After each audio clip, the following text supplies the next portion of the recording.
الحمدللہ رب العالمین والصلاة والسلام علیک یا سید الانبیاء والمرسلین اما بعد فاعوذ باللہ من الشیطان الرجیم بسم اللہ الرحمن الرحیم۔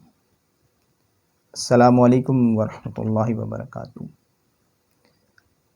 تمامی احباب جو میری ان ویڈیوز کو اکثر و بیشتر ملاحظہ فرماتے ہیں اور ہمارے بتائے گئے اعمال کے اوپر عمل کرتے ہیں اور ان اعمال سے کثیر فوائد حاصل کرتے ہیں، آج ایک بہت ہی اہم مسئلہ، ایک بہت ہی اہم ایشو، جسے آپ مسئلہ بھی کہہ سکتے ہیں، جسے آپ اپنی ایک پرابلم، ایک ایشو بھی اس کا نام اس کو آپ دے سکتے ہیں، اور وہ ہوتا ہے شادی کے حوالے سے۔ جی ہاں، کچھ لوگوں کی شادی کے حوالے سے بہت ہی زیادہ پیچیدگیاں پائی جاتی ہیں، اور کچھ لوگ ایسے ہوتے ہیں کہ جن کے رشتے کے اسباب فوری طور پر بن جاتے ہیں۔ شادی میں مسائل ہوں، شادی میں پیچیدگیاں ہوں، یا جلد شادی کے اسباب ہونے لگیں، تو اس سے پہلے آپ کو یہ کام ضرور کر لینا چاہیے۔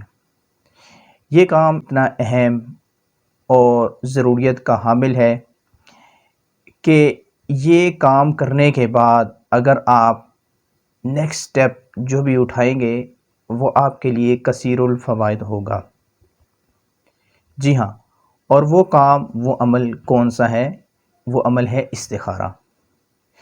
آپ کے پاس اگر کوئی رشتہ آتا ہے تو آپ کو چاہیے کہ سب سے پہلے فوری طور پر اس کا استخارہ کر لیں۔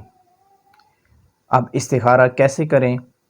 استخارے کی ایک مسنون دعا جو مختلف کتب میں مل جاتی ہے، آپ اس کو حاصل کیجئے، 2 نفل پڑھیے رات کو سوتے ہوئے، اور اس کے بعد استخارہ کی دعا 7 مرتبہ پڑھ کر قبلہ رو ہو کے سو جائیے۔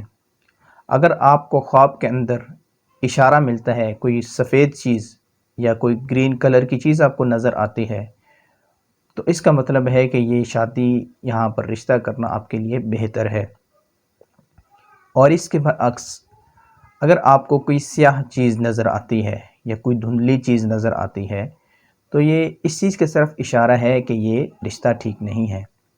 ہم لوگ دیکھتے ہیں کسی کے پاس بینک بیلنس ہے، گاڑی ہے، جائیداد ہے، دولت ہے، تو ہمیں ضرورت نہیں پڑتی کہ ہم استخارہ کروائیں، اور بعد میں رونے سے بہتر ہے کہ پہلے ہی استخارہ کر لیں، کہ استخارے کے ذریعے جو بھی کام انسان کرتا ہے اس میں اس کو کم از کم نقصان نہیں ہوتا، فائدہ ہی ہوتا ہے۔